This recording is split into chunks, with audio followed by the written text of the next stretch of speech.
All right, everybody, welcome to the 54th Annual World Economic Forum here in Davos. You guys didn't know this, but as elites ourselves, we were invited to kick off the festivities. Surplus elites. Yeah, you know, the All-In podcast, very popular. And so they wanted us to come and represent the pod and our audience there. And it's been amazing. If you haven't seen some of the great musical performances this year, I mean, they're so notable. Let's just start off here. I mean, guys, we were here for this live. Soak it in. I mean, it's better on the replay. Yeah, Soak it in. There's the air flute. So good. Wait. There's a great moment where she really starts vibing. Wait for the head shake. The eyebrows are great, but the head shake comes in at about there. There it is. I like your moo-moo. I like her moo-moo. Have you ever played the air flute? Or just the skin flute, Jamal? Just the skin flute. It's like a high school thing. But guys, this isn't it. There were other. There was a witch doctor or something. I'm not sure exactly what's going on here. I'm going to just apologize in advance for mocking this, or for Sax mocking it, I should say. This was incredible. I don't know exactly what's going on here with the blowing of the hair, but we've come a long way from COVID, that's for sure. So they're blowing the COVID on each person's forehead here to spread the COVID. They've all taken the mRNA vaccine. But, you know, we each have a speaking gig. Each of us is speaking. And so I thought to kick us off here, gentlemen, instead of us just telling everybody our schedule, I would sing our schedule. And so let me just let me see if I got my guitar here. Hold on. I have a guitar here. Let me just grab it here. Oh, here it is. Okay. Hold on. I just happen to have the guitar here. Is that an air guitar or a real guitar? Oh, no, it's a real guitar. It's actually a real guitar here. So, but I thought, you know, everybody is really excited about each of our speaking gigs. So I thought we would just kick it off here. Let me just see if it's in tune. You guys hear that? Oh, okay. All right. I think we got it. Kumbaya, my lord, kumbaya. Sax is interviewing Putin, my lord, kumbaya. In the dictator lounge at noon, kumbaya. Conquering Europe, kumbaya. And now there's a little audience participation in here, besties. I need you each to sing with me. Okay. It's we're going to start here. It's going to be just listen one time, and then you're going to repeat. Okay, here we go. Sorry, it's hard to keep it together. Oh, Davos, kumbaya. So just oh, Davos, kumbaya. Ready? 3, 2. Oh, Davos, kumbaya. Okay, very good, very good. Okay, now go to the next verse here. Chamats in loro piana kumbaya. Hosting Steve Bannon at 1 p.m. kumbaya. Freeburg's at 2 p.m. kumbaya. Billionaire bunker panel kumbaya. Teal just bought one kumbaya. Hunter Biden after party at a 1 a.m. 8 balls and escorts for everyone. Brought to you by Barissima. That's for you, Sax. And now you all sing. Oh, Davos, kumbaya. Wow. Fabulous. Wow. You really are the world's greatest moderator.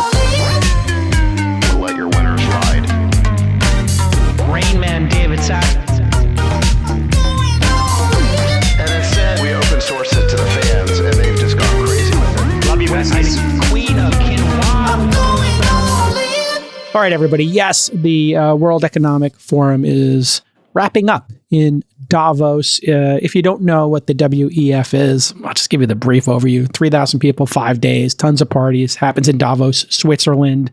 It's run by a foundation. They call these non-government organizations, NGOs.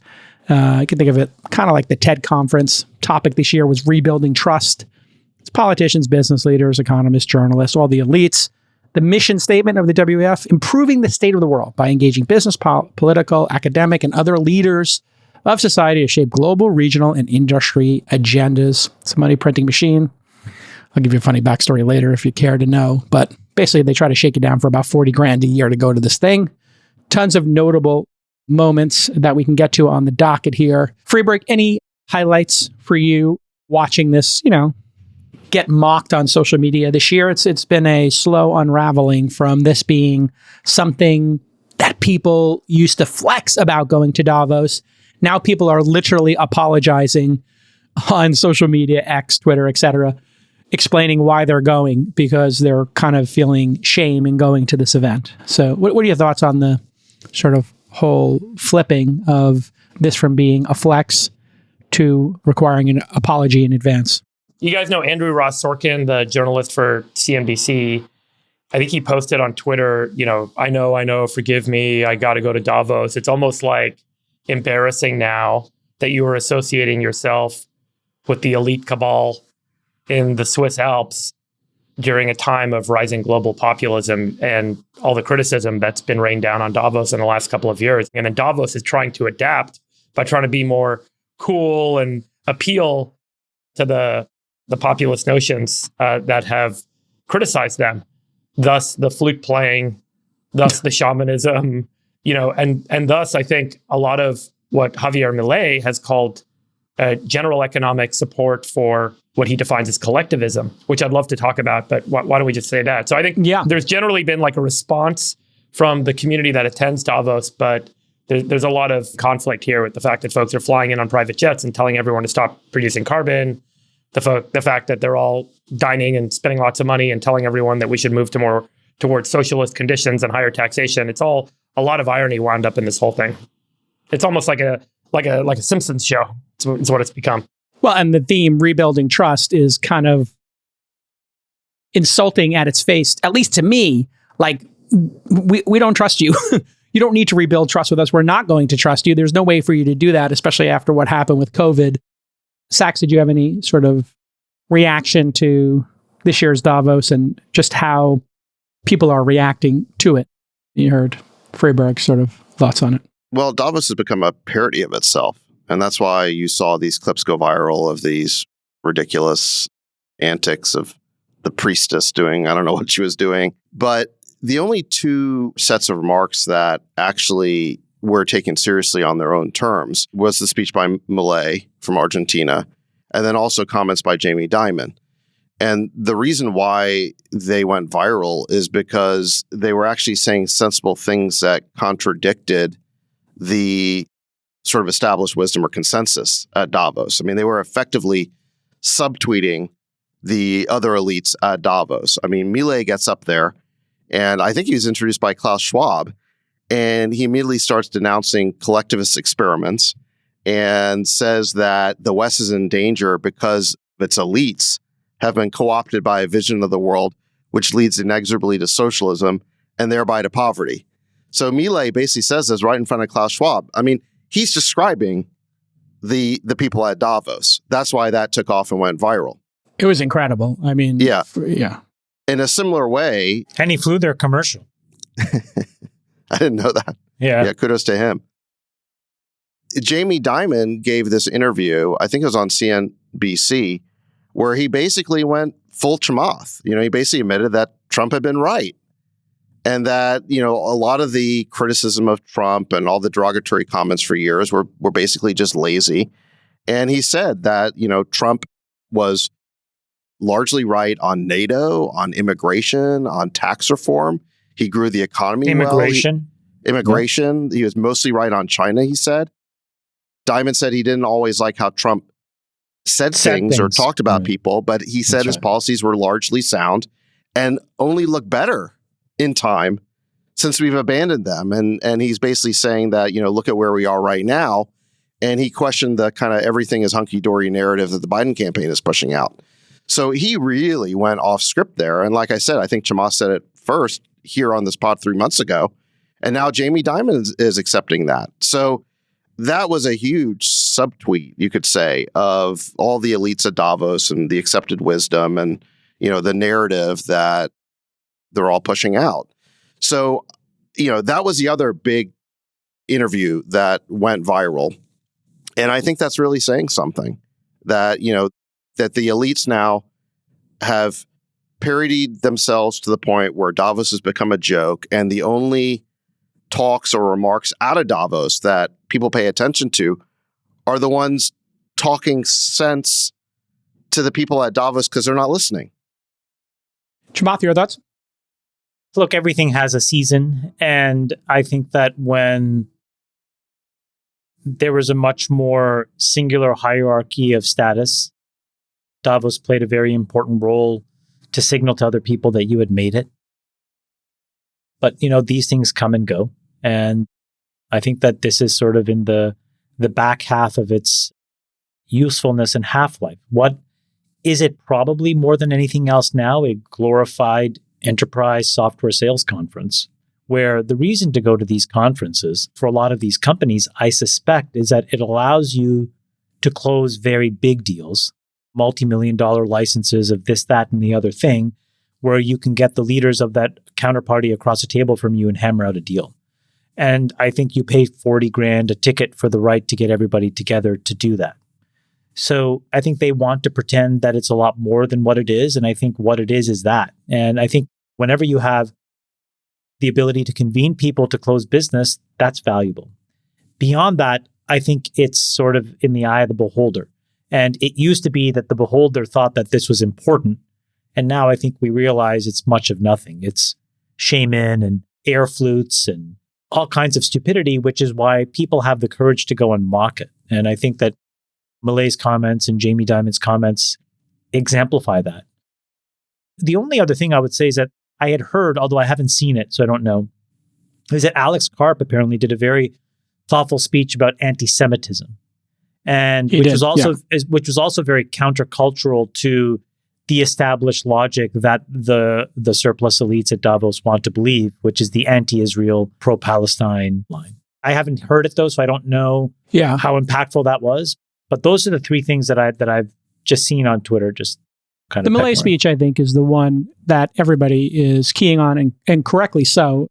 Obviously he's the new president of Argentina, and this speech was amazing. People might not also know that he was an economics teacher, and so this talk about collectivism leading to suffering and regulatory capture and bloat, which we'll talk a little bit about when we talk about Boeing today, was incredibly powerful. It's super basic. Listen, free markets work. There are people opting into either side of it. He went over, essentially, without saying it, the rule of 72 and like 200 years of GDP growth and how GDP growth under capitalism rises everybody up, and then collectivism, aka socialism, is a bit of a disaster. But it's well worth watching it. There was a really cool thing that a company called Heygen did, Heygen, with their AI tool. They just immediately took his speech, put it in his own words, and published it and translated it as if he was speaking English, because he was speaking in his native tongue. So really worth checking it out. And yeah, it was super notable. It's very basic, but I think it's everybody wants to hear this right now, which is, if you're picking collectivism and socialism and redistribution of wealth, Argentina has like a really good history of watching this fail, and now they're in the process of dismantling it. And I'll say something else before Freeberg says something here, which I think is going to be very thoughtful. Jason, the other reason why Argentina is a really good example to use is that what does Davos represent at a different level? Well, what it is old Europe getting together in a way that allows them to continue to coalesce power. And what's interesting is, if you had presented the case of any other country trying collectivism and failing, it wouldn't get nearly the same attention as Argentina. And the reason is that Argentina has so many ethnic Europeans.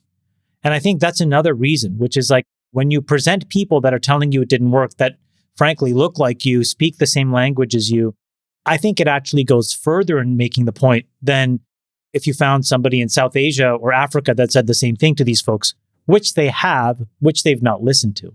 And so this is why I think Milei is so interesting and important, because he looks the part of a Western leader. And I think that unfortunately, is what it's going to take for some of these folks to listen.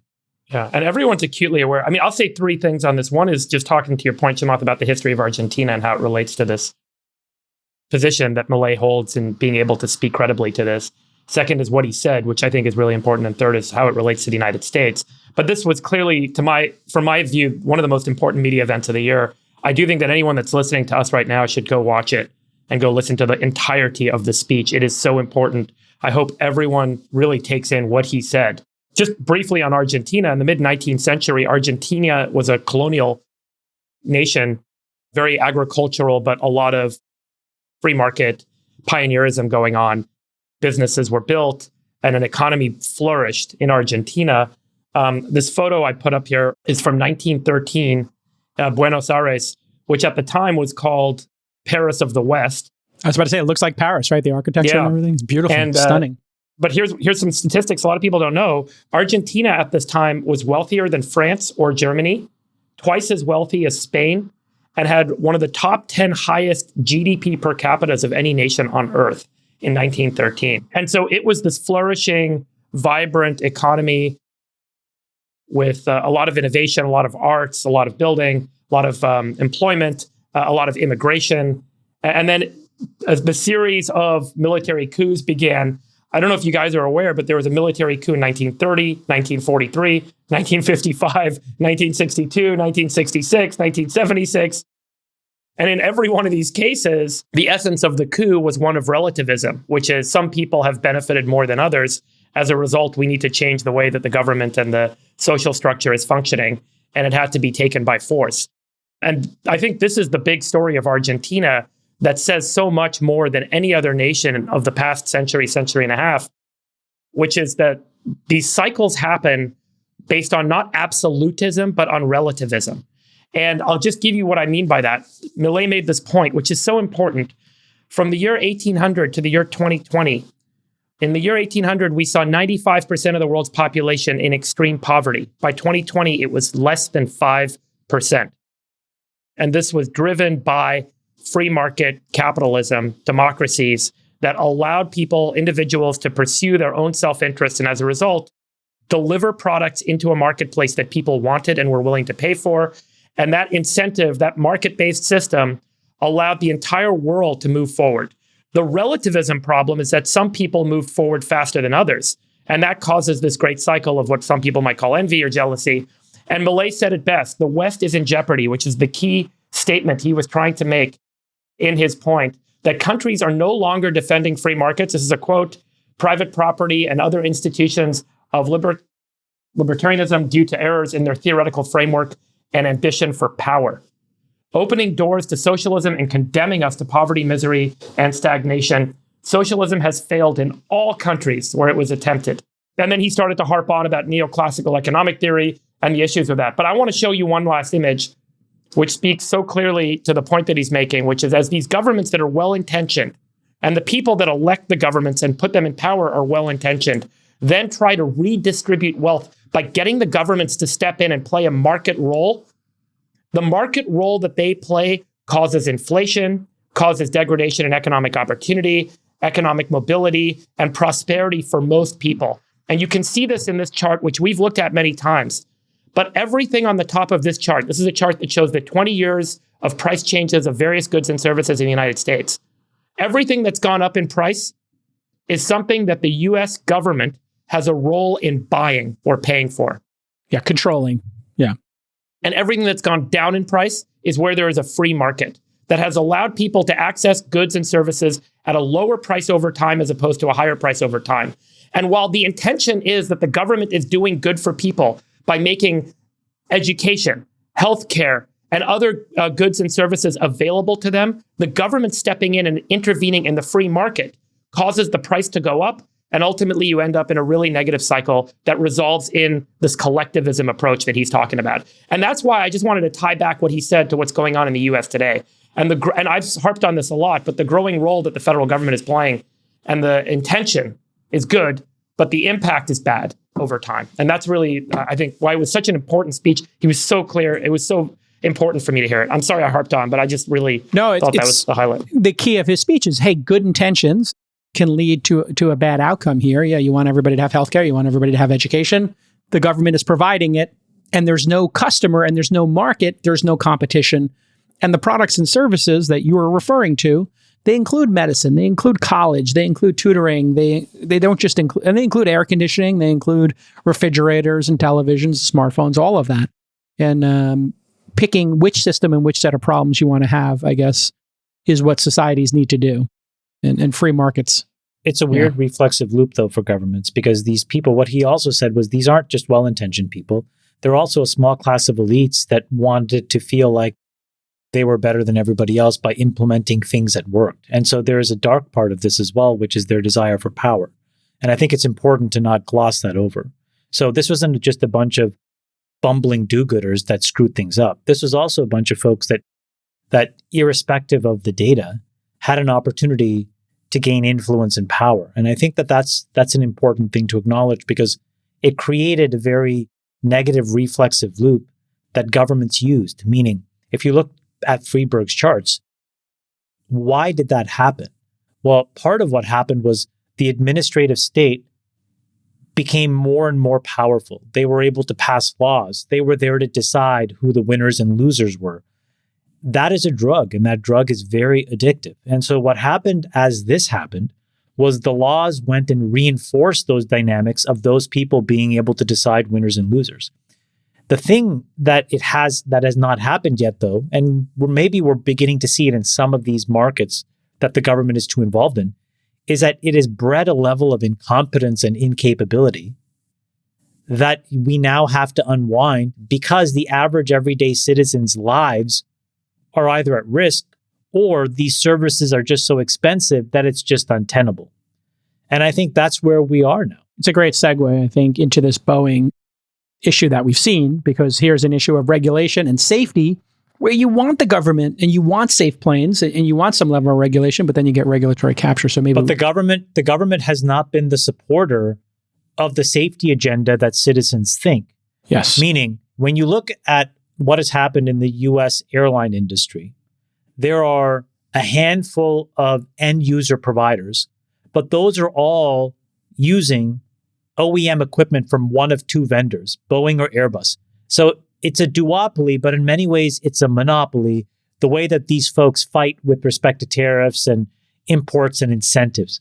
So the United States airline industry is a monopoly of one company. Now, if you look at what's happened, what they would say is, well, planes have become safer and safer and safer. Yes, but they've become safer in some ways, in the most simple and obvious ways, but they've become unsafe in that you have these fleets of planes that are now behaving very unpredictably. And if you look under the hood, what happens is, Boeing, as an example, in like the last 4 years, how much money do you think they've spent on lobbyists and PACs? I'll tell you, $65 million. How much have they spent just in the last year? Almost $11 million. They're like the 15th most active spender in politics in Washington. Now, what did they use that money for? Well, that's also documented. See, the crazy thing is this stuff happens in plain sight. So they were able to water down the safety regulations. What does that allow you to do? It allows you to have a situation like this unfold. And then on the other side, the pilots' unions can lobby those same politicians who are taking money from Boeing and prevent systems that would actually make these planes safer. You can have more improvements in the guide-by-wire technology. You can have more improvements in GPS. You can have more improvements in a computer's ability to help improve and augment the capability of the pilot. Unfortunately, that would result either in fewer pilots or less pay. And so that doesn't happen nearly as fast and obviously as it should. It's the same for air traffic control. And all of these issues build up because we've allowed monopolies to build up. So as much as we think we are a capitalist society, we have veered into this collectivism in certain markets. And where it's measurable and obvious, we need to point at it and say, let's go fix it. Yeah. And this would be, let me just tee up a little bit of what you're referring to in case people don't know. But everybody probably saw the news that on January 5th, the door blew off of one of these Boeing 737 MAX jets. If you've heard that name before, it's because this isn't the first time that the MAX jets have had problems. This plane safely landed, thank God, and there was nobody sitting in the row where the door blew off. And this has to do with some bolts on the doors. But this is just the start of problems with the 737 MAX. There's an incredible documentary. If you haven't seen it, we'll put it in the show notes, Boeing's Fatal Flaw. And the version before this, the 737 MAX 9 is the one that had the bolts come off, Chamath. The MAX 8, if you remember, there were two really harrowing instances where tragically 346 people died in these two instances because the plane, literally the software on the plane, which is called MAX, Maneuvering Characteristics Augmentation System, which was designed because they were trying to get more fuel efficiency and they had positioned the engines in a weird way on the wings. So they had to kind of help pilots level this stuff. And to your point about regulatory capture, there was all this behind the scenes manipulation of the market to try to get these planes built, to try to get them out the door because there was so much money at stake. Well, on these two terrible accidents, the plane, the nose literally dove and the pilots were fighting it. In both cases, right, they just crashed and everybody on board died. And for 20 months, the 737 MAX models were grounded.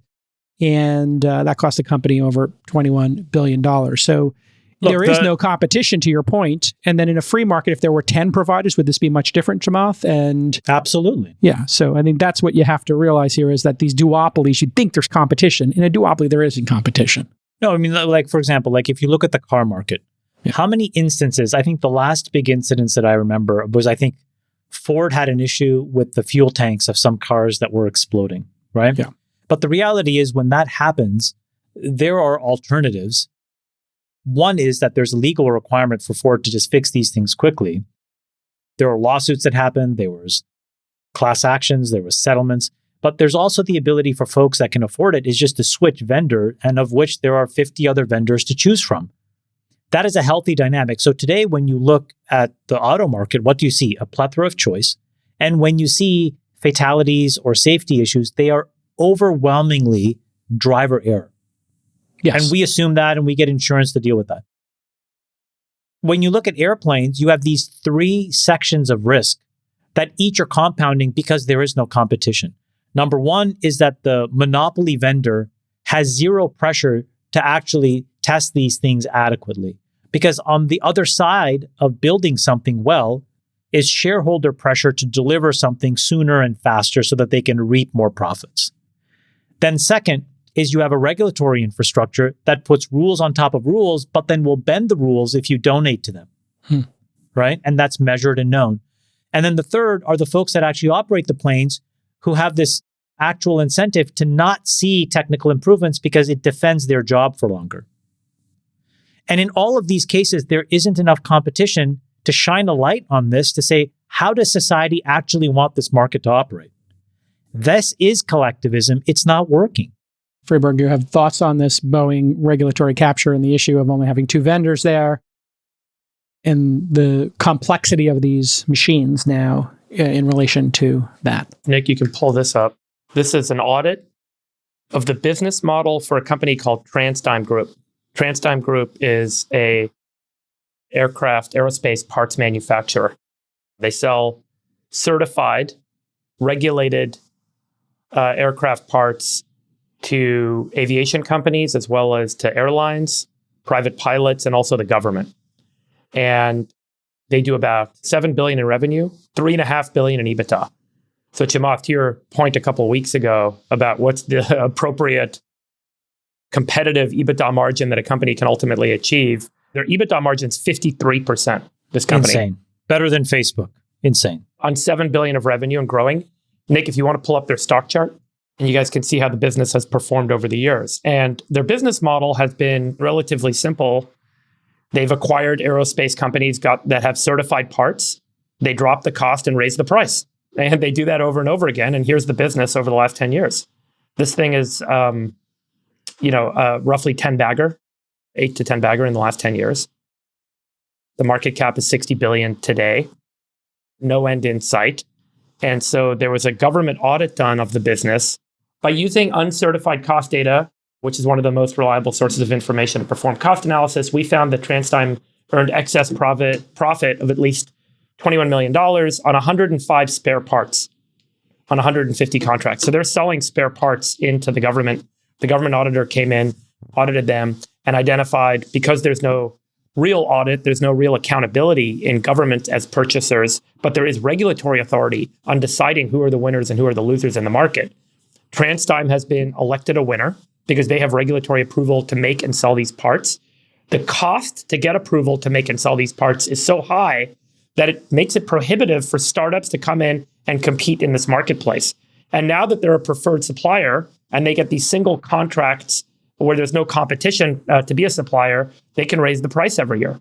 Multiple audit reports over the last 23 years have highlighted the problem of the Department of Defense paying excess profits on sole source contracts where cost analysis was not used to determine fair and reasonable prices, and this problem continues to occur. Now, I'm not necessarily saying that this is a negative on TransDigm. It's a fantastic business. It's well run. It's one of the best run public companies with a multi-$10 billion market cap in the world. But the condition is that the US government comes in and picks and chooses through its regulatory authority which companies can make products. The cost to enter and compete becomes prohibitively high. And then the company has complete pricing power and there's very little accountability in the overall system. And I think that this plays out not just with this company, but obviously also with Boeing and the fact that we've narrowed down the competitive market space to just a few sole source providers that have very little accountability, and eventually these sorts of conditions arise. Either prices get too high, quality degrades, all the other things that natural market forces would keep a check on. Yeah, and in terms of competition, Chamath, I guess the only thing you could say is consumers could potentially maybe try to avoid the 737 MAX. I know I did when all these accidents happen. I just told, my person who books the flights, hey, do not put me on a 737 MAX, period, full stop. And you know what? You're going to wind up paying a lot more. You're going to have a hard time getting certain routes. You're going to reduce it because, most airlines, I think, have these 737 MAXs in there. So when you have such a few number of providers, to your point about it's not like cars, it's not fragmented like that. You can't avoid a certain car type, a plane type, the way you can avoid a car type. So just wrapping up here, Chamath, what changes should we see in terms of late stage capitalism, something, the example like air travel and manufacturers? Is there any way to unwind this reasonably? Or is it too late because we're at this duopoly? I go back to some of the examples that we've made fun of before. You have to rely on the government to actually be competent in key moments in time. I think this is one of them. The organization that could do something about it, for example, take the FTC or even take the DOJ. We are investigating Amazon's purchase of the portable vacuum cleaner Roomba, right? Critically important issue. And that is apparently for the American people higher than the sclerosis that the government has enabled in the airline industry, which affects everybody. So could the right government agencies choose to actually focus on something important here and actually figure out, why is this happening? Because I think the door plugs issue is endemic of a much bigger problem. This is a company that's rotting because there is no accountability. And the reason there's no accountability is there's no real functional competition. And I have not seen any good answer to accountability other than competition.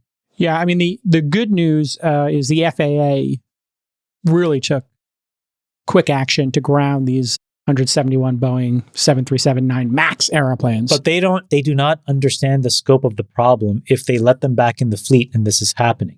The bigger picture problem of lack of competition, yeah. They're No. tasked with my the point safety of these. Yeah. My point is, like, you had to adjudicate the interaction of very complicated hardware and software in that first go around. Here is just a pure systemic hardware failure. So the point is that whether it's them or their suppliers, there's just some complacency that sets in when you know you will always have the business. To Friedberg's point, it is a very corrosive thing in running a business, trying to have motivated employees when they know on the back end of it that they could make anything in the world and they'll just be able to sell it to somebody and they'll have to take it. That's that example that Friedberg just cited. $20-odd million for just random stuff for, what is it, 15 pieces? That's crazy. That's just straight up theft. And so when you have that, how do you expect the employees of that organization to give a I don't see how you could expect that. And so my point is the FAA has a much bigger problem. So, for example, like the DOE has a loan program to try to create a diverse energy infrastructure in the United States, maybe we need to look at some of these sectors and instead of building the administrative state, take some of that money instead and just create programs to get more competition. All right. In other news, Adam Neumann, you remember from WeWork infamy/fame, has a new startup. You may have heard of it, Flow. They've raised a ton of money. He started buying a bunch of apartment buildings. The idea, people can rent nice apartments in cool cities that focus more on social interaction and hanging out, common spaces, all that great stuff. And there's also allegedly or reportedly some sort of rent to own where renters can receive equity in the company over time. And I don't think this has ever been released, but the idea would be maybe you own shares in Flow. Flow manages around 3,000 units, most of which were purchased by Neumann after he left WeWork. And, he took down a windfall as an exit package. And so according to The Real Deal, this is a real estate publication, Neumann had a $60 million variable rate mortgage on one of these properties in June. Sachs, maybe you could explain to us what's going on here since you have a lot of experience in real estate. Well, it's pretty simple. He can't make his interest payments. Okay. The reason is because he had floating rate debt. So if he had locked in his debt over, say, 10 years back in when he bought this building in 2021 or whenever it was, when interest rates were extremely low, that was during the ZIRP period, he probably could have locked in long-term debt at maybe even 3%, 3 or 4%. And instead, he got floating rate debt. And if you look at where commercial debt is now, it's 7, 8, 9%, if you can get it, which is pretty hard. So he maxed out on debt when he bought these buildings. He bought them top of market, it sounds like, in 2021, because real estate, like a lot of things, moves inversely to interest rates. So when interest rates spiked over the last year or so, then real estate valuations went down. So he bought a bunch of buildings, top of market, using a lot of debt that was floating rate. Interest rates spiked, perfect storm. Now he can't make his interest payments. The crazy part about this, when I was watching it happen, Chamath, and we talked about it, I think, on the program at the time, was Andreessen Horowitz put in like over $300 million at $1 billion valuation, but they didn't do that in peak ZIRP. They did that in 2022 when the writing was on the wall. What are your thoughts on why they would make a bet like that? And just tech VCs betting on real estate for a second time. How does that occur? Well, I don't think it occurs because they cared about real estate. I think it allows them to take $300 million of committed capital and put it out there so that they're $300 million less available, which means that they're $300 million closer to raising a new fund, which means that they can charge 2% on more money. That's why they did it. Got it. Yeah. So just keep the money train, deploying capital. It's a place where you can put a big, huge check and you can raise your next fund. And why not? Yeah. Okay. Well, there you have. Let me offer. I don't disagree. I think that candidly, what you've said is exactly how mega funds are thinking about it. We have to deploy capital to raise our next fund, and if we still have capital in our last fund, then we can't deploy. But Jason, Freeberg, if you're going to have to deploy large amounts of capital, wouldn't you feel better deploying that capital with an entrepreneur who's actually run a big business before, even though the business failed? No. If you were not optimized for fees, you would do what Peter Thiel did and just have the fund and return the money. Right. For Peter Thiel does that because he's already won. But for everybody else that's trying to win, the only way to win in a world where your exits are not that great is to actually generate money via fees. Even though that fees are taxed at current income, that's the way to win in venture. It's not carry. It's by fees. And so and I don't blame Andreessen. I think that's smart for them to do. And if they have folks that are willing to enable that by giving them money, they should do it. But are they going to generate huge rates of return? Probably not, because that's not what real estate is known for. Real estate is known for long, steady tax arbs that slowly compound for the owner of the company over 20 or the owner of the business over 25 to 35 years. That's not what a venture fund is supposed to be doing for a 10-year, 12-year return cycle. So obviously they're doing it for fees. That's okay. I think that's capitalism. But what do the LPs then think, Sachs? If we look at this, you're an LP in a technology firm. I'll take Andreessen out of it for a second, but let's just say some giant LP gives giant amounts of money to a venture capital firm, and then they're deployed in real estate. What happens, in their minds? And is there any kind of tension that would occur? Well, just handicapping the situation. You can never judge a VC based on one investment.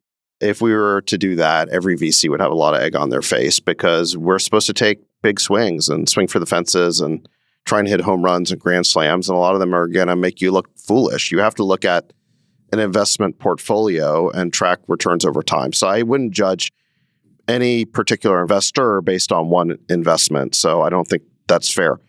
Now, in the case of this investment, if you want me to explain what I think went wrong, I think Adam Neumann had a compelling vision. His vision was to create a new experience in I guess you call it apartment living, and that people would be willing to pay more for that because he would create this national brand in apartments. And right now, apartments are super local, and there is no brand in apartment living. So I think as an entrepreneur, as an operator, he had a great vision, and I think he actually achieved his vision. If you read these articles carefully, what they say is that his occupancy was high and people were willing to pay at least a little bit more for the experience of being in a flow apartment. The problem for Adam Neumann is that at the end of the day, his plan to raise rents by creating an experience, even though it worked, it just didn't raise rents that much. And what ended up being much more important were the moves in interest rates and how he capitalized these acquisitions and the price he paid on the acquisitions. So there's an old saying in real estate that you make money based on the buy, not on the sell, meaning that, when you go and sell your apartment building, office building, or whatever, you're monetizing an acquisition that you did correctly. And if you don't buy at the right price, you're never going to be able to make money on the sale. And I think this is a really good example of this, where he bought at top of market. His capital stack was over-reliant on debt, and he had floating rate debt. I mean, those are just financial mistakes and timing mistakes that you can't make up for, no matter how good an operator you are in real estate. And in a way, I mean, this is the same thing that happened with WeWork, which is he delivered an excellent product. I mean, people love WeWork offices. Absolutely. Yeah. They pick them over other offices because of the vibes, because of the culture, because of the community. So he has some mastery of that. But to your point, entry price matters and the economics matter. If you look at WeWork, it didn't fail because the product wasn't good. It was because he didn't pay enough attention to the financial aspects of the business. With WeWork, he leased a bunch of offices at the absolute top of the market and then over-invested in TIs, tenant improvements. With Flow, he bought a bunch of real estate at the top of the market and sort of did it with the wrong capital stack. So this is the problem, is that when you get into a real estate business, it doesn't really matter how great you are as an entrepreneur operator if you're not good at like sort of the legacy, old school real estate part of it. And the old school real estate guys were saying during WeWork, this is not going to work. This is Regis, but with a bad capital structure. And the old school real estate guys were saying something similar about this. And, it just goes to show that if you are going to try and disrupt a legacy industry, you do have to kind of understand the ins and outs of that legacy industry. And the great paradox of this, Sachs, was when he did Green Desk, which was the precursor to WeWork, when he did the first WeWorks in San Francisco and other places, his playbook was find a building that's empty, that cannot be leased. So he got 25 Taylor Street, like 6th and Market, the worst area by the Tenderloin. And we had an office there for a little bit, and I had my podcasting studio there for a little bit. This was a terrible area, but he made it hip and cool, and it was really cheap. And man, it sold out, and it was packed, and the vibes were great. But then, as you're saying, then he moved all of a sudden to Soma, and he started opening up these glass-filled ones, and he was renting them for less with all their giveaways and 6 months free and all the stuff than they could ever afford. So it kind of had mission drift, right? The playbook, they changed the playbook, and it economically was not viable. Well, the timing got really bad. And again, they didn't pay attention to the financial aspects as much as they should. In this case, I think that if he was trying to execute this play today and doing his acquisitions today, he could actually make it work. He would need a lot more equity because he wouldn't be able to get as much debt financing. But if he had the equity and could do more of an acquisition based on equity, the prices he'd pay right now would be much lower. And then as interest rates come down, he could ride that wave. He could refi, pull his equity out, and put debt on it that is cheaper as the price goes down. So there was a way to maybe make this work, but with real estate, the timing is just so important. Again, your cost basis of when you get in the investment is probably the most important thing in terms of whether you make money or not. Did you see this by chance, the real estate piece in 60 Minutes, the package they did last week, Sachs? It was basically what we were talking about here a year ago. Super compelling. If you haven't seen it, it's basically the All-In podcast from 12 or 18 months ago. Has anything changed on the field in terms of commercial real estate, or is it just continuing to collapse? No, nothing's changed. I think that all the commercial real estate guys, the sponsors and the deal makers and so forth, they're all kind of hanging on by their fingernails, waiting for interest rates to come down. And all the leases are still coming off, right? Like people are still who had 6, 7, 8 year leases that were signed pre-COVID. Before it depends on the market. I mean, some of the markets are coming back, but again, what this flow news showed, this Adam Neumann news shows, is that you could be fully occupied and you could still default. And the reason is because of your capital structure. The interest rates have spiked up. You're now paying, all of your operating income is being eaten up by your debt service. The only way to make it through that is you go to your bank, who's one of these regional banks, and you work out a deal to extend. They call it pretend and extend. And they let you hang on there. You'll extend the term of your kick the can down the road. Yeah. Yeah. They'll lower your debt payments in exchange for more term. And you just try to get to the other side of these high interest rates. And then once you get to the other side, you're hanging on, you're not defaulting.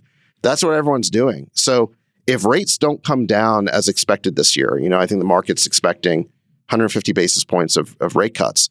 If that doesn't actually happen, there's a lot of real estate sponsors who are in trouble.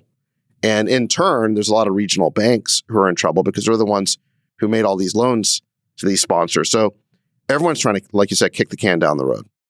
Yeah. And the 60 Minutes piece also talked about how there's some emergency rezoning going on in New York specifically, where they take the floor plate in the middle, which I think you talked about, Sachs. You have to have windows if you want to convert to residential. And they just make an empty space, the void they call it, in the middle of the building that they'll deal with in the future, but they just have this empty space in the middle of the building that's not going to get used. And then the rest that has windows gets used to be converted into lofts, et cetera, in New York. So people are starting to think creatively if people don't come back to office. Okay. Let me ask you a question just based on that the set of comments. Given Adam Neumann's experience as an investor in this space and this general opportunity, wouldn't you rather back someone who knows and has been through the market and has experience versus some founder who shows up and has never run a business in this space? I mean, this guy has more experience than anyone else. It's such a great point. I don't know about that. Well, here's the thing, Freeberg. The great point about that is you don't see a lot of founders who explicitly come out and say, I want to build a $100 billion business. I want to build a giant business. They're so rare that VCs who have a lot of chips, they would like to back those, swing for the fences folks. And so I do understand why people would back him again. And they've run at it before. They've done it to some degree. So he failed, learned from the mistakes, and this time around he learned from those mistakes. This is the exact same mistake. So therefore they made the bad bet. I'm not advocating, by the way. I'm just asking. No, I understand. But to your point, Freeberg, I can understand people want to bet on somebody who is crazy and swings for the fences. This entrepreneur clearly does not learn from their mistakes. I think both of those things could be true. Right, Chamath? What I would say is that I think that where I've made the biggest mistakes in my investing career is when I confused what I was investing in for one thing when it was the other. And so when I look back and I had a small dalliance in biotech because I thought, this is going to be more computational biology and I understand computation, so this gives me an edge. Turned out I was wrong. There was another time where I've invested in certain sectors of the economy because I thought they were technology businesses, and at best, they were tech-enabled versions of an existing industry. And when I look at those investments, the thing that I got wrong was not listening to the very experienced investors in those sectors and why they passed. And that has cost me no shortage of headache and grief. And so if I had to learn anything from all of this, it would be that if it looks like a duck and it quacks like a duck, it's a duck. It's not a tech company. And so if that duck means it's a real estate business, I would talk to a real estate investor and wonder to myself why they wouldn't have done this deal. Similarly, when it's a biotech business, I have to ask myself, why wouldn't they have done it? They know more than I ever will in this space. And so similarly, I kind of look at this as an example of that, which is could be a very talented person in an industry. I think it's important for us to be very clear and lucid and intellectually honest about what industry that is. I think it's a great point. I mean, look, I think whenever you're dealing with a tech-enabled business, which I would define as a more traditional business model with some sort of software layer, on top of it, you have to kind of assess, like, how much of a difference does that software really make at the end of the day? In this case, this is a real estate business with a very thin kind of software / a veneer operating of technology. The experience layer is a very small part of the overall, let's call it P&L of this business. Such a great point. Sachs, I mean, a perfect analogy would be like if you're taking a flight on United, the United app is delightful now. It's a really good app. This is a commercial airline. It's called United Airlines, Sachs. You pay for one ticket instead of the whole plane. But have you been to a McDonald's recently? I actually went to McDonald's. Yeah, you order through an app now, and there's a big screen. The point is, you walk in there, and it's probably not the McDonald's you knew 15 or 20 years ago. It's not about waiting in line and ordering, and that's not how it works anymore. So the point is that a tech-enabled business, or is that still a restaurant? Well, if you spend a lot of your time intellectually contorting yourself to try to justify why the next version of McDonald's is a tech-enabled business, you're just going to lose a lot of money. It's a restaurant. Yeah. Now, all restaurants need technology. And what you see by McDonald's is even the oldest and most established are running forward very quickly to implement technology because they know that it creates efficiency, which then flows to the bottom line for them. Yeah. So the reality is that we have lived in this wonderland where we've looked at these software businesses that have 80 and 90% gross margins and imposed that expectation on other markets, and then made investment decisions by trying to justify how that it's a tech-enabled real estate business, a tech-enabled healthcare business, a tech-enabled energy business, without being honest with ourselves that those businesses have over decades, because of lots of competition, found a consistent and reliable resting place in terms of gross margins far below 80 and 90%. And so instead of willing tech-enabled businesses to be at 80 and 90 and tricking oneself, I think it's more realistic to ask yourself, why aren't 80 and 90% gross margin businesses decaying to 30 and 40% gross margins like every other part of the economy when everything will be technology enabled? I think that that's a very reasonable question. And I think the answer is there is no safe place. I don't think that you can justify 80 and 90% gross margins in software when you can use a model and whip up a competitor. I just think that we are all going to a place where everything is a tech-enabled version of something. Yeah, marketplaces would be a notable exception there with network effects. So DoorDash versus the tech-enabled restaurant, asset-light marketplaces. You and I, Sachs, have been involved in a bunch of different marketplaces together. Sometimes they're asset-heavy, sometimes they're asset-light. When they're asset-heavy, man, it's really hard to make those businesses work, huh, Sachs? Yeah, I mean, I think we should differentiate between gross margin and then the net operating margin or profit, right? And so, gross margin is what is the cost on the margin of providing one incremental unit. And the thing about pure software businesses is that on the margin, you can provision another instance of the product almost for free. I mean, there's a little bit of hosting costs at AWS or whatever. So on the margins, it's like the perfect gross margin business. As opposed to a hamburger. As opposed to a restaurant is going to have very large costs of goods sold or COGS. The simple heuristic that I use is just, does this company have large COGS, costs of goods sold, and are they physical world COGS? If they are, it's not a software business. It's at best a tech-enabled business. So just look for that. Does this business have large physical world COGS? Now, what I would say is if the COGS are virtual, like, it could be hosting costs or it could be paying Twilio for telephony or something like that, then at least It's still not like as good a business because the margins aren't as good, but it's very scalable, right? Because you don't have that like huge friction of needing to scale up physical world infrastructure, physical world supply chains, that kind of stuff. So I like virtual COGS a lot better, or digital COGS a lot better than physical COGS. I love it when marketplaces, though. I mean, we could speak to that too. When I had Dara on the pod the other week, and when he launches an adjacency, hey, we're going to sell alcohol. Hey, we're going to sell groceries. Hey, we're going to add this thing that's right next to the already, portfolio of Uber offerings. Doesn't cost them much, right? They just have to get the supply side up and running, but they already have the demand side. And I think that's where like these super apps are doing really well, or Airbnb adding, some inventory in a new city that they unlock, right? Well, true marketplaces are perfect gross margin businesses as well because they don't have physical inventory that they themselves own. What you'll see is with a lot of marketplaces, they'll cheat by buying the inventory themselves, at least to jumpstart the market and then selling it. Yeah. And so when you see that line item on the P&L, that they have real cost of goods sold, oh, wait a second, this isn't a true marketplace. They're providing the service. Yeah. And so again, it's just a way to like catch whether the business is truly one of these great high gross margin businesses or whether it's more of a tech-enabled business that's pretending to be a pure software business. Yeah, direct to consumer got people in a lot of trouble during the last cycle in venture capital.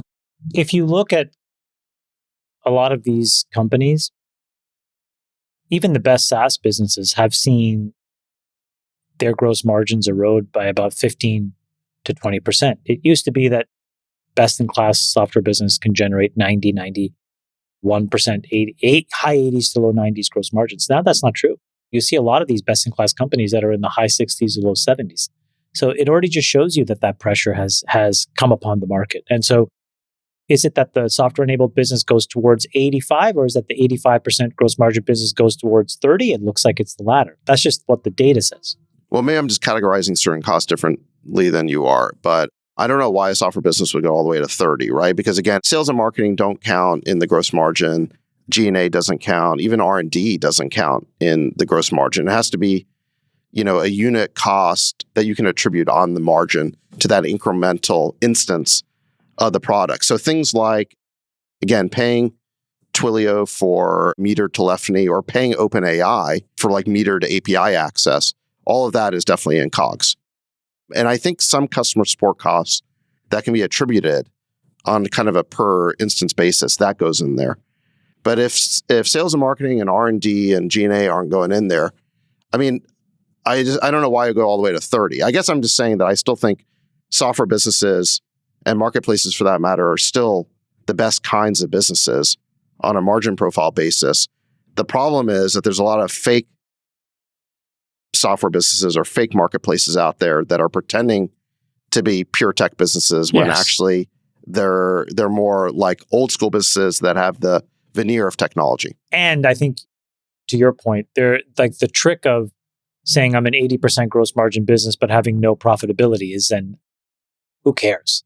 So yeah, when you look true. at the profit, that is very true. When you look at the profitability of these businesses, again, you'll be in the 20 to 30%. That's why when you see companies that are in the high 30s to low 50s, they're A, very unique, and B, you should expect that there is something fundamentally monopolistic about them.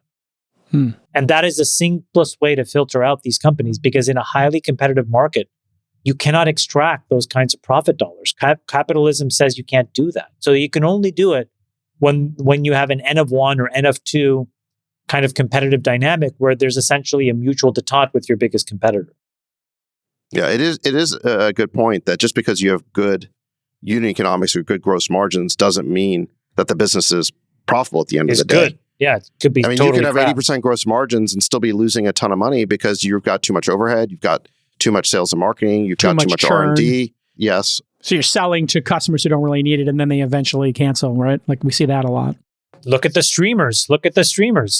That's just a big recycling exercise. It's just like people come to the top of the funnel, they use the product, and then they leave, and then you have to reacquire them over and over again. And it could be the case that SaaS actually looks a little bit like that too at the bottom line level. Well, when you hit your natural audience, it does get challenging. Yeah. Well, this is why in SaaS there's a heuristic called the rule of 40, which is for public market SaaS companies, you want to see that their operating margin plus their growth rate equals 40 or is greater than 40, ideally. So in other words, you could have a SaaS business with a 20% operating margin and a 20% growth rate, and that would hit rule of 40, and that would be a very attractive business. Or you could have, I don't know, it could be growing 50% year over year, and its operating margin could be negative 10%. And that'd be okay too, because they're losing money, but at least the investment is leading to well above average growth. Or you could be growing, be growing slower. You could have a 10% growth rate and have a 30% operating margin, and that would also be hitting the rule of 40. So it's just a simple way of tracking whether this is a good business at scale. I don't think startups have to worry about this until they get to kind of the later growth stage. Yeah. When you're in your BC round, you're making 50, 100 million. Yeah, you got to be really thoughtful about this. In the beginning, you're trying to get product market fit and triangulate on something. So Chamath just mentioned streaming. NBC Universal, if you didn't know it, paid the NFL $100 million for the exclusive streaming rights to one first round playoff game for the NFL. That happened last weekend between the Chiefs and the Dolphins. That was on their service Peacock, NBC's app, basically their version of Netflix or Disney Plus. It garnered 23 million viewers, which makes it the most streamed live event in U.S. history. Even so, that's almost half of what the Packers and Cowboys had, about 40 million. Lions versus Rams, same weekend, 36 million. And so this has brought into question what's going on with streaming. Have these businesses gotten ahead of their skis? Just to give you a couple of charts. Disney Plus took off like a massive rocket, peaked in Q4 of 2022 at 164 million subscribers. They're now at 150 million. Here's a chart. I mean, just amazing how quickly they got to Netflix-ish numbers. Here's Netflix's chart. Again, this is quarterly. They're up to now an all-time high, 247 million subscribers, and the annual growth rate all the way back to 2001. Still pretty spectacular. And their revenue also very respectable for Netflix. However, they overspent massively during the peak streaming era, 2019 to 2022. And that's when subscriber growth started to slow. Obviously, they were spending way too much. And other entrants came in like Apple Plus and Amazon Prime, where they really didn't even think that they had to make a profit. They were using streaming maybe to sell more iPhones or to get more Amazon Prime subscribers. So here is the major problem. Here's the churn chart. Basically, churn means people cancel, right? And so as these services have cut what they're offering, the number of Marvel shows or Disney, having Star Wars shows, the churn goes way up. People are also having subscription overload. I don't know how many of these I subscribe to, but I think it's all of them. Or maybe out of these 1, 2, 3, 4, 5, 6, 7, 8, 9 on the chart, I think I have 7 of these. So there is definitely some unbelievable subscription burnout. And the streamers, in order to get these businesses above water, have raised their prices. We all know that. You've probably seen your streaming bills, have $3, $4, $5 added to them every month. And at the same time, they're cutting how much they're spending. So you're paying more for less. Chamath, your thoughts on this dynamic? If you bring the chart back up, here's the most important thing that's worth noting. Let's take Stars as an example. It churns 12% of their users every month, which means that over a year, they've churned 144% of their user base. That means that they have to basically turn their entire membership base 1.5 times in order just to tread water, right? So if you start with 100, it's a lot of money that you have to spend to make sure you end the year at 100. Forget about growing. If you look at Peacock, they're going to lose 100% of their subscribers in a year. If you look at Discovery, they're going to lose 75%. If you look at Max, they're going to lose 50-odd%. Apple TV, same. Hulu and Disney Plus will lose 60%. Netflix will lose almost 40%. So the only winner in all of this is Facebook and Google. The only winners are Facebook and Google, because that's where the ads will appear to try to reacquire these folks, right? So I guess that's a positive indication. But the reality is that money isn't infinite. And so what happens in a dynamic where you have a category where there's just a lot of consumer churn? I think what happens is it evolves in phases. And in phase 1, which is sort of where we are now, where there's a bunch of relatively well-established folks, is that they are going to initially overspend on content because they are going to try to differentiate the cost of acquisition based on content, right? Which makes sense. I have a tentpole, come and watch it here. You can't watch it anywhere else. And I think that was the Peacock example where they had this football game and all these people showed up and they thought this is exactly why we're paying so much money for these rights, because people will show up. I think the problem is that when everybody is doing it, everybody's doing it. And so you don't know how to differentiate. Even in our group chat, look at the number of times when somebody randomly says, is there something to watch? And everybody's got 50 recommendations. Guess what I do? I tune it all out because I'm like 50 across 6 different services. I have no way to track it. And then I lose interest and I'm like, I'll just stick to YouTube. So I think what happens is in phase 1, folks spend a lot of content. In phase 2, they realize that actually what you need to do is spend on a long tail of content in a much more disciplined way. So there's a company that I know about, for example, they just signed a pretty big deal with Amazon, hundreds of millions of dollars. And I was trying to figure out, is that a lot or a little? And it turns out that Amazon's trying to get 3 or 4 or 5 versions of these going, which means that before we probably could have gotten 500 or 600 million, and instead you get 200 or 300 million. It's still an incredible thing, but it just goes to show you that there's a lot of competition. And so instead of having a single mode, right, if you were to graph something where there's a few pieces that just get all the money, now you're smearing this content across all kinds of stuff. And I think that makes it very difficult to keep folks. So I suspect that you're just going to see a lot of churn. I don't like this category at all as an investor. So clearly there's been an overspend here, but consolidation is coming. Freeberg, any thoughts on the streaming space? I just think this is the opposite of what we were talking about earlier, where there's a free market competing and it's benefiting consumers. I mean, the point that you made is a really good one, that there's a lot of great content to watch. Folks that raise prices, people cancel. So you got to drop prices. You got to offer good content. And I actually think this is a really good and healthy thing to see happen, is competition that benefits consumers. And there'll be some set of winners here and some set of losers. But I think ultimately, it's just really good to see this, how it all shakes out. Who's willing to put up the big bucks? Who's got the smarter algorithm that predicts how fresh your content has to be and how unique it has to be relative to other platforms to keep the audience attention? I would argue if you look at those numbers and you look at the performance over time, Netflix absolutely rules the roost in this sense. They're an incredible operating team. They have an incredible capability of predicting what content will work, how quickly they have to refresh content, how much they should be investing in content per quarter, per month. And they're clearly retaining users and making money. And others maybe that are newer to the game haven't figured that out yet. But it's just very good to see the competition. So I don't know how to predict what's going to happen here, but it's good to see.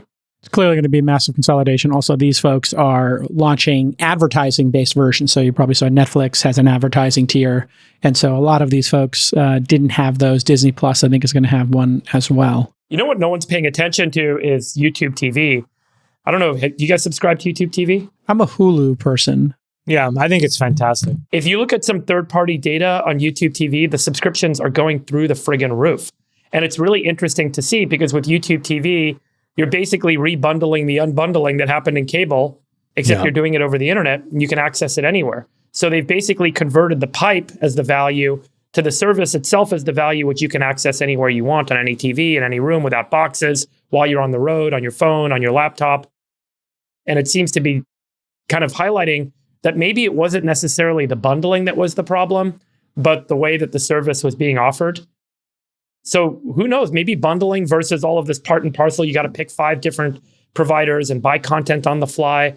Maybe that's not what consumers want. Young people don't care about the live channels. Old people do. But yeah, Hulu and YouTube TV are really wonderful products because they work really well on Apple TV. The apps work great, but they also work great on your iPhone, your iPad. So, they're really spectacular in that way. Sachs? Well, just to tie this conversation back to what we were talking about with margins and SaaS and tech-enabled versus real software businesses, I personally have never seen a B2C subscription business that works. The churn is just too high. I mean, what I've seen is that the monthly churn rates on a software subscription for consumers is somewhere in the 5 to 10% range. So on a full year basis, you're retaining maybe 50% of your customer base. You're effectively rebuilding your business from scratch every 2 years. It's a very tough place to be. This is why I've basically skewed towards B2B SaaS, is because a good B2B SaaS business will have net expansion. Instead of 50% churn, you'll do 120% expansion. And so you're actually building a subscriber base with long-term value. Now, how did Netflix do it? I mean, Netflix avoided that prohibitive level of churn by spending literally billions of dollars on content and original programming. And again, it goes back to the point, this is not a pure software, pure tech business. It includes an old school studio, which is very capital intensive. And they financed a lot of that content acquisition with billions and billions of dollars raised during that ZIRP period from, I think, both equity and debt. And you have to wonder if that could be done again in this post-ZIRP period where capital is just a lot scarcer. I think this is going to work really well, though, for Netflix and Disney, man. These huge archives that they own, these libraries, are going to get them to 300, 400, 500 million global subs, and these become money printing machines that I don't think they're going to need a ton of new content. The question is whether you could recreate an archive of that level today, given how much more expensive capital is. My point is that ZIRP helped Netflix catch up to these studios and create this huge library. But still, I think that what the streaming services have shown in their churn is that if you don't provide original content and original programming, then users will churn off that. So you have to kind of have both. You kind of have like the library as filler, but if you don't have a hot show come along every so often, the subscribers will churn off that. Yeah, you need to have some new content depending on how deep the library is. It feels like Netflix and Disney Plus have done a great job with their libraries. Just to give you an idea, revenue for Netflix for 2023, $33.5 billion, 247 million subs. That's a ARPU, yearly revenue for those folks, $136 a year. Now, the reason you're seeing that number not make sense if you're paying $15 a month is because internationally, Netflix is a lot cheaper. But I love those two businesses. I think they're going to be extraordinary over time. Netflix compounding. has to acquire 100 million people a year just to stay even. What's their churn rate? 4% a month. I think it's fine. Right. So they're churning half their customer base every year. That's my point. 100 million people. They're rebuilding their customer base from scratch every 2 years. How does that make sense? It's totally fine because what happens is you have people coming off their parents' plan, getting their own.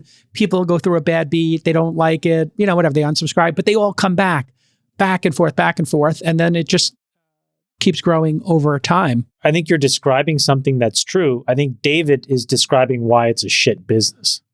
I mean, if they make more money than they spend, and I don't think they need to do a ton of advertising. Eventually you churn through so much of the market that actually you can't maintain that growth rate. I mean, if you reactivate, maybe you can do it, but I think that's what's happening. From a business perspective, the only logical thing that I would do if I was running one of these businesses is attach it to another business where you can think about it in terms of LTV. So the only obvious example of that, I think, is Amazon Video, because you can stick it beside Prime and a bunch of other things.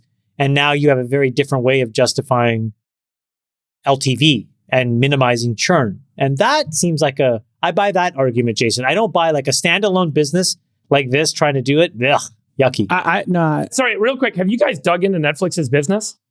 I mean, they're still growing top line. The EBITDA margin continues to expand. I mean, all those facts might be true, but that churn engine and that recapture engine seems to be working in a way that they're printing cash and growing. It's pretty impressive. I don't know if there's a limit there, but I mean, I haven't looked at the analysts. But I think that is the key question.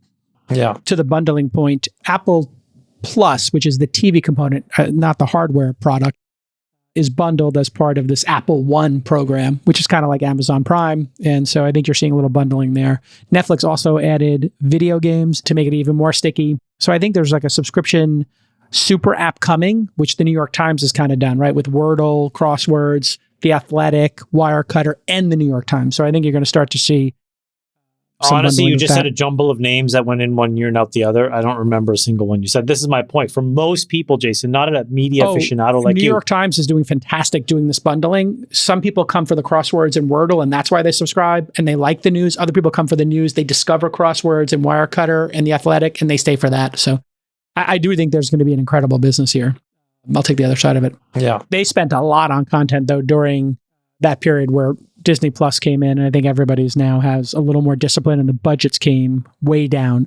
If you didn't know, the Hulk cost $250 million or something. The She-Hulk, rather, that cost $225 million for 9 episodes. What? The first Avengers, $225 million. Wait, sorry, $250 million for Yes. 9 episodes? Of the She-Hulk, Oh my Lord. And people criticize it for having bad CGI, so I think there's like new discipline coming to Hollywood. Was this a Netflix show? A Disney Plus show. A Disney Plus show. Yeah. No, I don't know about you guys. I've been rewatching The Sopranos. I find some of the content on HBO Max to be the best content out there. Oh my God. I've rewatched it. There's so much twice. rewatchability on it. Disney doesn't have that much rewatchability. I don't know. But the only reason I keep my Max subscription is because I'm waiting for House of the Dragon season 2.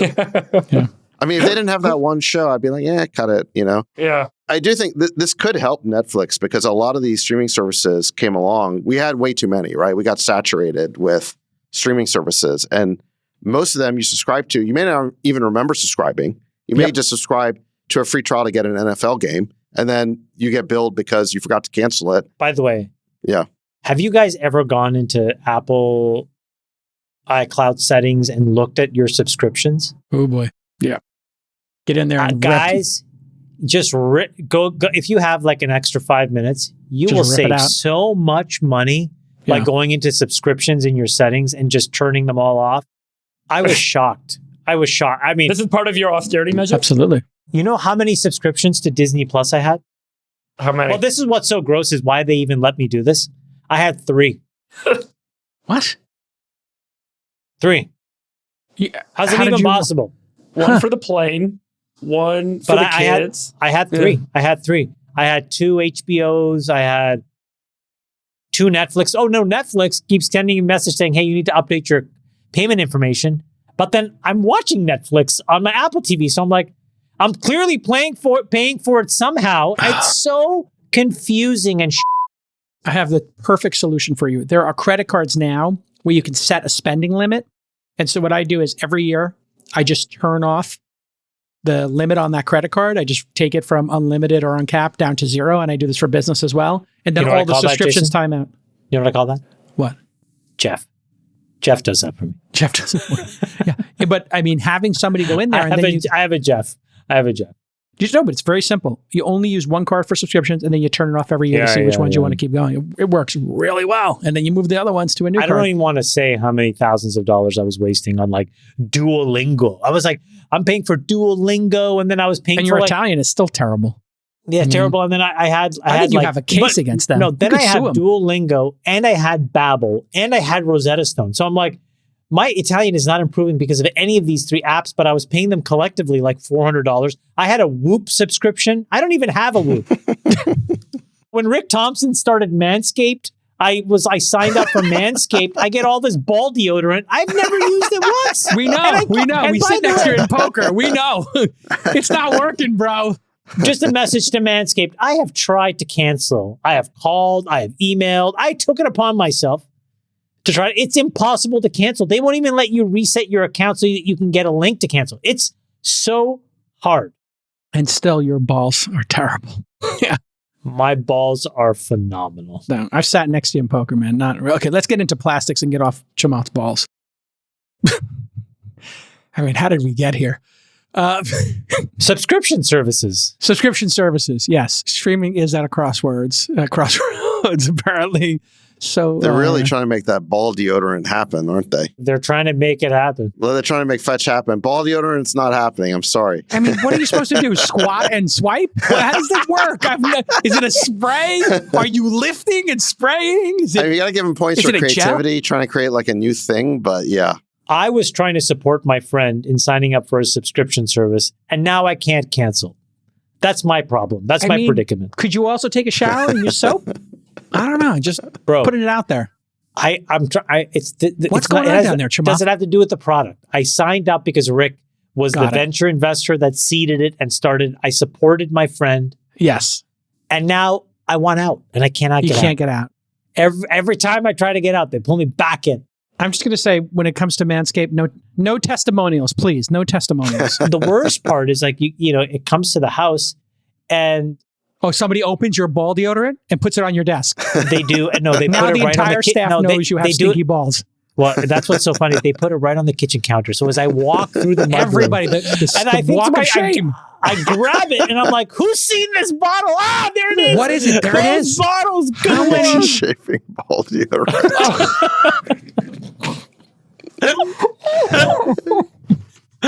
Oh my God. Oh, So man. how do you apply it? Is it just a little dab will do you? No, I mean, It's not a spray. It's apparently an ointment, Sax. It's an ointment. This is far too much information. Yeah, I'll try it.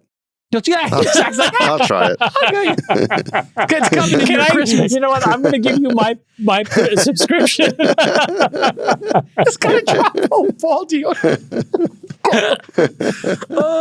Why not? Oh, man. Use the promo code Chamath for 10% off your. Use the promo code Dictator. You get 10%. You Oh can my never God. cancel, but you can get 10%. I think it's DICK Tater. Dictator. Yeah, use the promo code Dictator. Oh, Get man. 10% off your ball deodorant at Manscaped. All right, Friedberg, it's your turn to shine. No, not ball deodorant. We wanted to talk about microplastics. A study came out. It's terrifying. We've known plastics have been terrible for years. Obviously, it's been turned into some sort of political discourse with straws and everything. But plastics are horrible. We shouldn't be using them. But this study confirms a bunch about drinking microplastics. Educate us on this study that everybody's talking about right now.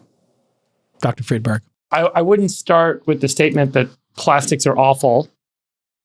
Plastics are polymers, which are long chains of what are called monomers. This is hydrogen, carbon, and oxygen that comes together to form these specific molecules. And then we can kind of bake them into crystal-like structures. And the reason the plastic industry took off is because it ended up being very cheap to create materials that we could turn into chairs, that we could turn into bottles, to move stuff around. A lot of applications, everything from solar photovoltaics to our computers, to our laptops, to our phones. Everything has some form of these polymers in it. The polymers that are commonly used for making bottles that we consume beverages out of are PET plastics. These PET plastics are made from a combination of natural gas and crude oil. So we kind of have a production process where we get the carbon, hydrogen, and oxygen that's naturally found in natural gas and crude oil, convert it into these molecules that we turn into long chains, and we turn them into bottles and fill those bottles, and they end up being a lower carbon footprint than using glass, about 5x the carbon footprint to use glass instead of plastic in making a bottle to store stuff and move liquids around. 40% cheaper, and a lot of other kind of reasons why the industry and the world adopted plastics, not just for bottled beverages, but for other applications. So in bottled beverages, because these are polymers, there are these long chains of little molecules that are stuck together. Some of those chains break. And then some of those little chunks of those molecules end up floating around in the liquid that we're consuming. And what this study did that kind of highlighted a set of data that hadn't really been studied well before is they used a form of spectroscopy, so kind of a multispectral light system, shining light at different wavelengths on the liquid in a bottle, in a plastic bottle, to figure out how many of these little plastic particles there were in the liquid. And in doing that, they found that there was on the order of 10,000 little plastic particles per liter of water or per liter of soda or drink or Gatorade or whatever the beverage is that you're drinking.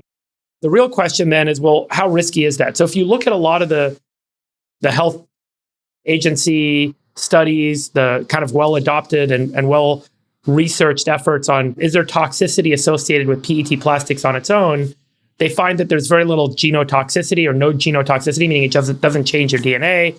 There's no carcinogenicity, so it doesn't cause cancer.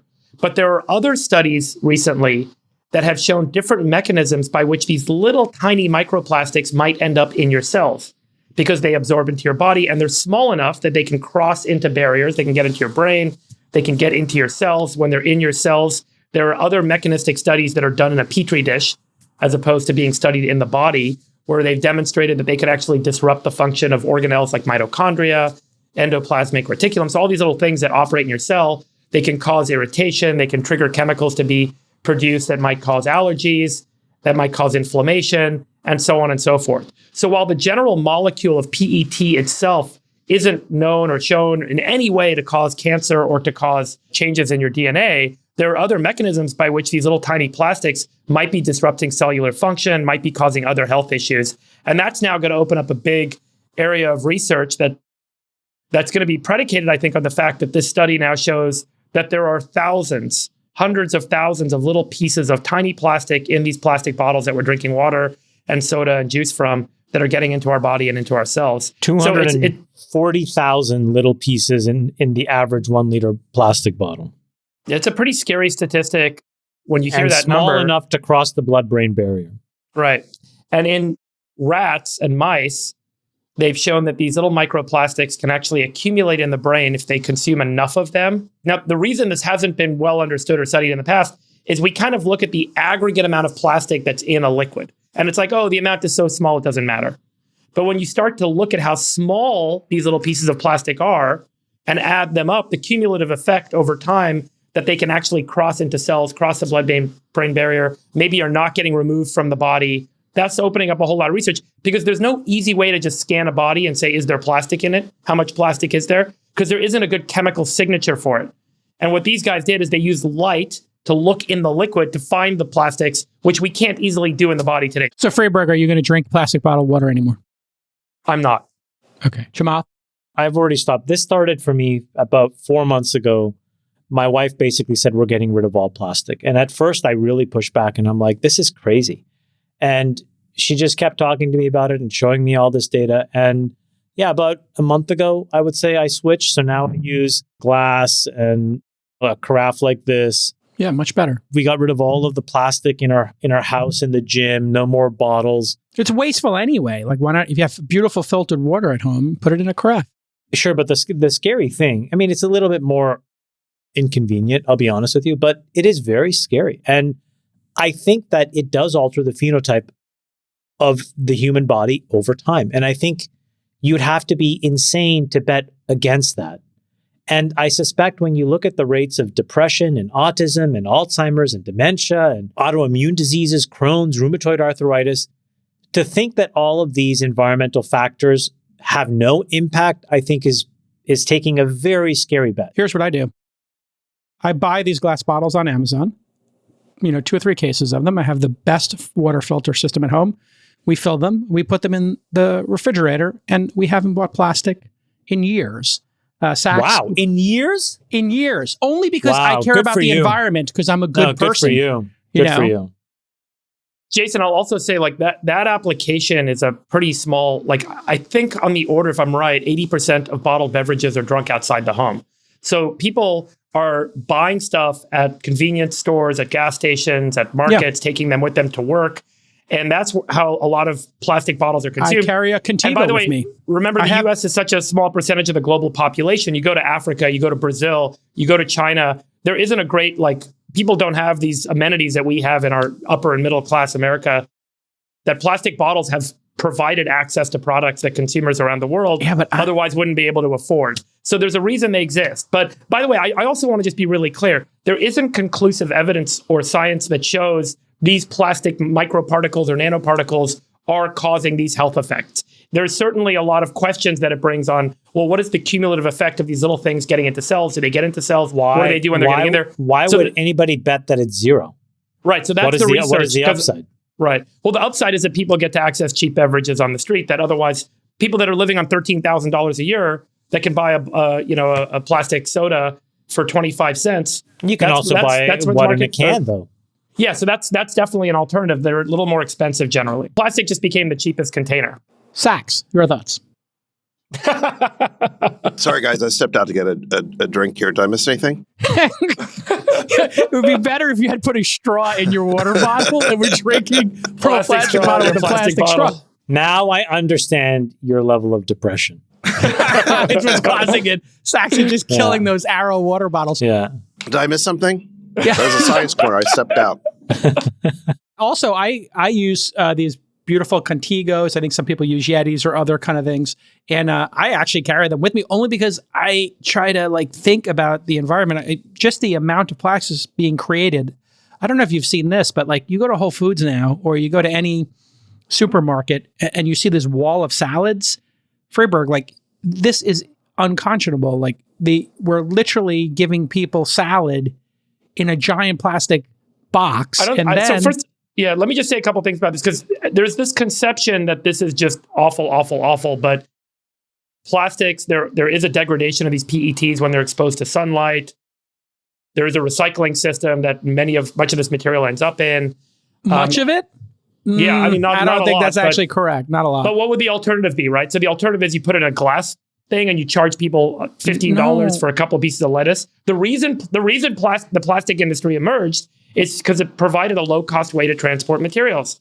And that we're all very wealthy, so we have to just step outside of our bubble for a second and recognize that most people, the dollar difference is a huge difference for most consumers. They're not going to make that dollar leap.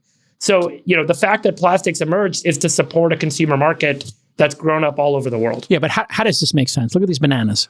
Just as an example, to give people an idea, bananas already come with a case. It's called the that's peel. Crazy. And they're literally wrapping bananas in plastic now. And, I think this is where regulation makes sense. No, France, there must be a gas in here or something, because they're trying to keep the bananas from going bad. That's why probably why they put it in there. I want to shout out, this is where I think regulations actually do work. France, Spain, a lot of countries now are just saying, you know what, for fruits and vegetables, don't put them in plastic, please. We're not going to allow you to do that. And I think... I'm not pro-plastic, by the way. I'm not drinking plastic from plastic bottles. But we have to be cognizant of where this industry emerged from, what the science says about it. I don't want to just be flippant about it and be like, all plastics are bad. What it's doing in the oceans, Freeberg, is unconscionable. This is not like a do-gooder thing. It's awful. There's no reason that we need to have plastics as a standard. It should be banned. I'll give you some good optimism around this. There's a lot of efforts right now to develop microbes that can actually biodegrade these PET plastics. So we're engineering these microbes that will produce enzymes. These are little bacteria that'll produce enzymes. Those enzymes can then be made in the plastic itself. So then the plastic will biodegrade within a year after you use it. So there's a lot of this kind of effort on how do you make naturally biodegrading plastics using biosources and biological molecules as part of the production process. And a lot of big plastic packaging companies and industrial biotech companies are investing in this area. This is where collectivism can do good. If we actually, as a society, say we want to do sustainable packaging, because of the tragedy of the commons, like you're saying, Freeberg, because it's cheaper, capitalism, there's no floor here, to stop people from doing this and stop from using plastics unnecessarily, like wrapping bananas, etc. All right, listen, this has been an amazing episode of the All In podcast. For the dictator. Wish me luck today, boys. Wish me luck. Use the promo code DICK. We'll be following the live stream on the chat. We're following the live stream. Use the promo code DICK to get 20% off your ball deodorant. Hey, what do you guys think about actually running some poker tournaments through the year called All In? 100%. That would be super fun, no? 100%. I think we could replace the WSOP pretty quick. I mean, it'd be pretty replace the WSOP. I'm not kidding. We have Phil Hellmuth on our squad. I think Jason's right. Not just Hellmuth. I think you could get all the pros, because I think the problem is those championships have been so watered down, right? Mm-hmm. There's 52 of them just in Vegas in June and July. And then now you have these circuit rings, so that there's bracelets and rings. And then there's the European one. Then there's this one. There's the Bahamas. The All-In Cup would be amazing. You can't have, I think, in order to be a world champion, can you really have 150 winners a year? Sax, are you bored with Hold'em? Well, I'll play with you guys, but yeah, I'm kind of bored with it. Yeah. I played a tournament yesterday, Big O, 37 players. I came in first. I don't know if you played Big O. Where did you play? I had a speaking gig yesterday in LA. After the speaking gig, I was going to the airport. I had a little time. And I just stopped by Hollywood Park where... You went to Hollywood Park? I did. Well, I wanted to see the new one. You're the best. And I don't know. There's nothing more boring than playing in a tournament with people you don't know. Oh, it was great. It was great. There was a fight the broke tournaments out. last forever. I mean, I did the WSOP a couple of times, and I think I lasted 3 days. It's a long time to be playing poker this was at one tables day, with people Chamath, you have no I interest in got to the talking final table. And they wanted to chop, and I was the short stack. I was like, well, my flight's in a couple of hours. I'd rather not chop. And this woman, I got in a fight at the casino almost. This woman was wearing a mask, and she goes, "This mother effer won't chop." And I said, "Ma'am, it's my option to not shop. Madam. I said, ma'am, madam, whatever. They, them. And she went crazy. And the floor came over and said, ma'am, you have to sit down. She called me a mother effer twice to my face. How much did you win? You went on to And win? I was the short stack, and I went on to win the tournament. I kid you not. How much did you win? $1,400. So we didn't What is sure? What was the hourly rate on that? You make like $14 an hour? It was $100 buy-in. So yeah, it was $200 an hour. But here's what happened. So I had this guy massively. You played for 7 hours? 6 hours, maybe. It was awesome. It was great. I had the time of my life. It was the first time I played in a tournament since we played the one drop that time. I haven't played in a tournament since then. It was so much fun. Jason goes from playing the $100K buy-in to the $100 buy-in. I had a time of my life because I've never played Big O before. It's where you have 5 cards and it was high-low. It was so dynamic and fun. Yeah. Big O, yeah. Big O is so fun. You I've have never 5 played hole cards and it's high-low. So I was like, I'll learn Big O. I've literally not played one orbit of Big O. I won the tournament. It was awesome. And so then it's me and this one guy. And I've got him like 3-1 or whatever. And he's like, listen, I gotta go, please. I got my kids. I was like, no problem. I'll chop it with you if we take 400 off the top for the dealers. The dealer cried. She was like, what? And I was like, yeah, I'll chop it with you evenly. And so I won, and I just chopped it up and gave a big tip. What did you get, like a certificate or like? I think they put you on the website or something like that. Like Let's look it up. Yeah, it's on the Poker Classic website that or I don't know if it's called the Poker Classic, whatever it is. But my point is we would have a great tournament. We do each of the games. Yeah. Each of us gets a free roll into the game, and then everybody else buys in. I like it. Sax, you like PLO or you just like chess now? No, I like Hold'em, but I'm just saying I wouldn't play with a bunch of strangers. I like playing with friends, but... To goof off and have fun. Yeah. Like the problem with tournaments... You'll RSVP to my game to show up at 6 and show up at 8:30. Yeah. And then listen to yourself on the pod and then leave. Yeah. He's editing the pod at the table. There's a lot of things you can do while at a poker game. You can watch your podcast. You can edit your podcast. For the Sultan of Science, the King of Beep, David Freeberg, and definitely the Rain Man himself. We're live from Davos. We'll see you next year. Bye-bye. Wait, did you give me the shout out? I did. For the dictator himself. Use the promo code Chairman. Chairman Dictator. Chairman Dictator. Use the promo code Chair, Man, or Dick to get 10, 20, or 30% off. Can somebody from Manscaped please let me cancel, please? It's like $10 a month. It's just $10 a month. I'll give you the money. I just don't want to get. I want to be able to cancel. I'll pay you $10 a month to not send all deodorant. We'll let your winners ride. Rain Man David Sack. And instead, we open source it to the fans, and they've just gone crazy with it. Love you, besties. The Queen of Quinoa.